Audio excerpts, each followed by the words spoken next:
Good morning students, कैसे हैं आप सब। तो हम लोग जो है वो 12th क्लास आरबीसी बायोलॉजी के बारे में बात कर रहे थे और मैं नितिन प्रजापति आप सभी का इस चैनल पर हार्दिक स्वागत करता हूँ। स्टूडेंट्स, हम लोग चैप्टर नंबर 19 यानी सस्टेनेबल एग्रीकल्चर के बारे में आज बात करेंगे। इससे प्रीवियस सेशंस के अंदर हम लोग जो है वो 2 चैप्टर्स कंप्लीट कर चुके हैं। तो स्टूडेंट्स चलिए शुरू करते हैं सस्टेनेबल एग्रीकल्चर। इस सस्टेनेबल का मतलब क्या होता है? सस्टेनेबल का मतलब होता है बेटा यहाँ पर लॉन्ग लास्टिंग, कंटिन्यूएशन या टिकाऊ। क्या बोलते हैं बेटा? टिकाऊ। इसका एक बेहतरीन एग्जांपल आपको देता हूँ। आप भाई अभी जो है ऑनलाइन शिक्षा चल रही है यानी ई एजुकेशन चल रहा है, तो इसके अंदर आप कौन सा गैजेट लेना पसंद करेंगे कि भाई जो लंबे टाइम तक चले, जो ड्यूरेबल हो, ठीक है?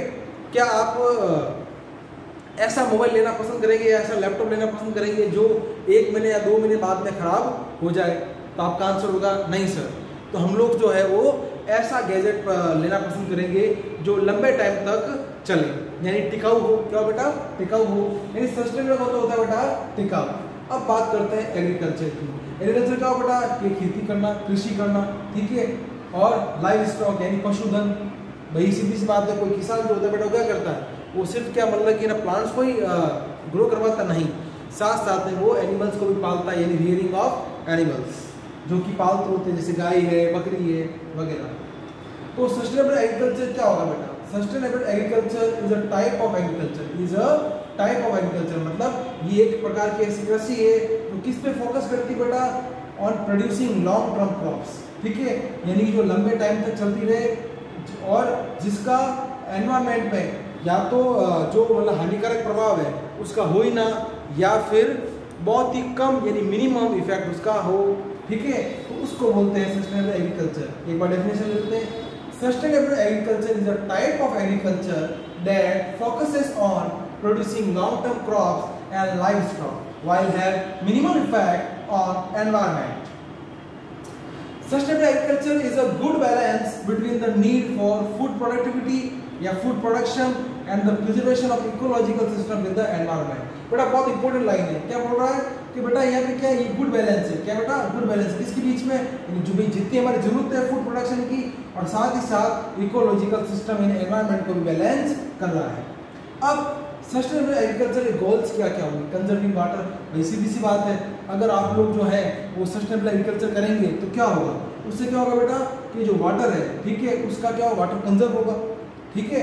यानी वाटर क्या होगा बेटा? उसका मिनिमम लॉस होगा। और जब वाटर कंजर्व होगा तो सीधी सी बात है क्या होगा? नेचुरल रिसोर्स बचेगा। बात आ रही समझ में? ठीक है? तो यानी कि आपके रिसोर्सेज बचेंगे और आप हो सकता है आजकल तो ऐसी मतलब कि क्या कहते हैं एग्रीकल्चर प्रैक्टिस आ गई है, एग्रीकल्चर टेक्निक्स आ गई है जिससे आप एक रिसोर्स को दोबारा यूज कर सकते हो, ठीक है? Reducing the use of fertilizers. तो देखो आजकल जो हम लोग क्या करते हैं, भाई किसान क्या करता है? किसान का कभी कि भैया कि भाई मेरे को एक काम करो, खाद दे दो, ठीक है? तो जो बड़ा दुकानदार जो होता है वो क्या करता है? एक खाद पकड़ा देता है, बहुत सस्ती होती है। वो एक बार किसान उस खाद को इस्तेमाल कर लेता है, उसको ये पता नहीं होता कि उससे उसको कितना नुकसान होगा। लेकिन बेटा वो क्या करता है? अपनी जो बेटा मतलब कि जो सॉइल है, मिट्टी है, उसकी जो फर्टिलाइजिंग कैपेसिटी है यानी जो उसकी बेटा उर्वरक क्षमता है उसको वो हमेशा के लिए खो देता है। यानी कि एक किसान अपने हाथों से ही अपने खेत को क्या करता है बेटा? बंजर बना देता है। आई होप आपको ये चीज़ें समझ में आ रही होगी। अगर फिर भी अगर आपको डाउट होता है तो आप कमेंट सेक्शन बॉक्स के अंदर कमेंट करके बता सकते हैं। चलिए, प्रमोटिंग बायोडाइवर्सिटी। सीधी सी बात है भाई, अगर आप क्या करोगे जो डिफरेंट क्रॉप्स को लगाओगे, ठीक है, तो क्या होगा? उससे क्या होगा बेटा? बायोडाइवर्सिटी कंजर्व होगी और आपको वैरायटी इन लिविंग फॉर्म्स देखने को मिलेगी। Maintaining the economic stability of farms and farmers. एक बात सोचो भाई, सस्ते के चक्कर के अंदर किसान ने एक बार तो वो केमिकल बेस्ड फर्टिलाइजर यूज कर लिया, उससे उसकी जमीन बंजर हो गई। एक बड़ा दूसरा किसान था जिसने क्या किया? बायो फर्टिलाइजर को यूज किया यानी जैविक खाद को उसने इस्तेमाल किया। उससे क्या हुआ कि उसका जो मतलब कि जो वो जो है उसकी जो मतलब कि जो मिट्टी है बेटा, जो सॉइल है, उसकी फर्टिलाइजिंग कैपेसिटी यानी उर्वरक क्षमता बेटा लंबे टाइम तक बनी रहेगी। तो फायदा किसका हो बेटा? फायदा किसको? किसान को हो, ठीक है? किसान ने क्या कमाया? उसी के खेत के अंदर, ठीक है, उसने बहुत सारा पैसा कमाया, ठीक है? चलिए, satisfy human food and fibre needs. बेटा इससे क्या होगा कि सस्टेनेबल एग्रीकल्चर से जो ह्यूमन फूड है वो भी क्या होगा बेटा, आपको एक प्रॉपर अमाउंट में मिलेगा, साथ में जो बड़ा मतलब फाइबर नीड है वो भी आपको मिलती रहेगी।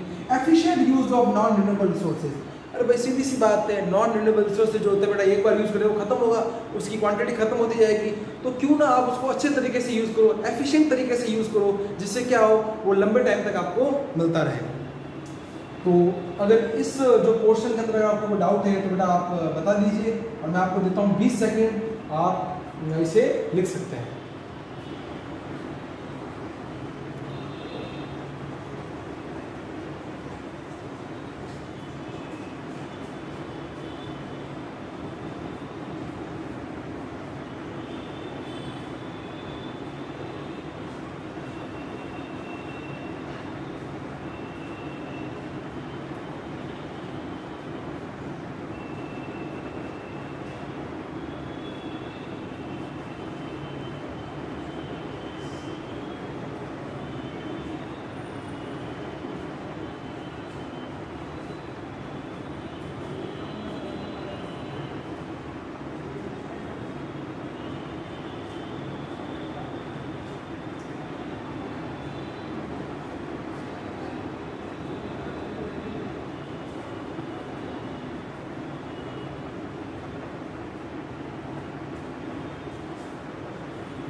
Students, now we will talk about methods of sustainable agriculture.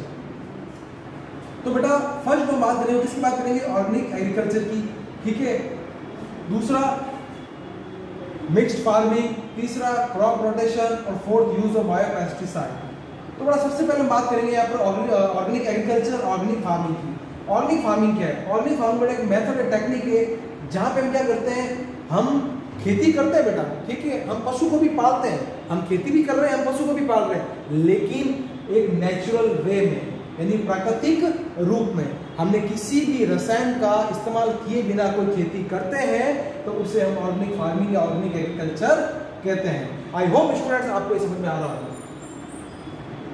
The process involves the use of biological materials, substances and avoiding synthetic substances to maintain soil fertility, ecological balance by minimizing pollution and wastage.